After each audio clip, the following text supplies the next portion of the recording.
बऱ्याच दिवसापासून या निवडणुका रखडलेल्या होत्या आणि आता त्या निवडणुका लागल्यामुळे खाली ज्या छोट्या मोठ्या अडचणी नागरिकांना येत असतात, मग नगरपालिका क्षेत्रात असो, जिल्हा परिषद असो, पंचायत समिती असो, त्या सोडवण्याला या ठिकाणी फार मोठा त्याचा फायदा होणार आहे. आणि ज्या प्रतीक्षेत खालची लोक होते त्यांना आज या गोष्टीचा दिलासा मिळाला आहे की मागच्या पद्धतीनेच या निवडणुका होणार आहे. मागचंच OBCचं रजिस्ट्रेशन या निवडणुकाला लागू राहणार आहे आणि एवढ्या 4 महिन्यामध्ये निवडणुकांचा प्रोग्राम जाहीर करावा असा महाशय सुप्रीम कोर्टाने या ठिकाणी आदेश दिल्यामुळे आता सगळीकडे निवडणुकीचं वारं सुरू झालं आहे असं म्हणायला काही हरकत नाही.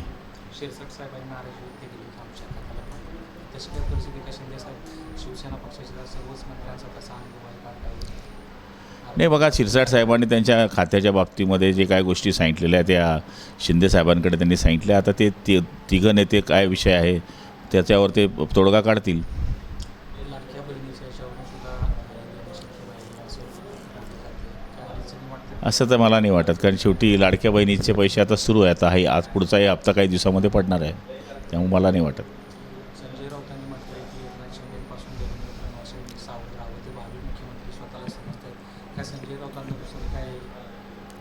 संजय राऊत म्हणजे बिना आवाजाचा वाजा आहे, त्याच्यामुळे आम्ही त्याच्याकडे काही लक्ष देत नाही.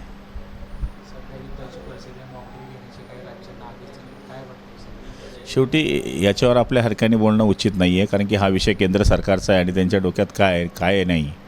मला तरी वाटतं की आमच्यासारख्या छोट्या माणसाने त्या गोष्टीवर न बोललेलं बरं, कारण की ह्या गोष्टी न बोलण्यासारख्या आहेत आणि शेवटी हा देशाचा विषय आहे.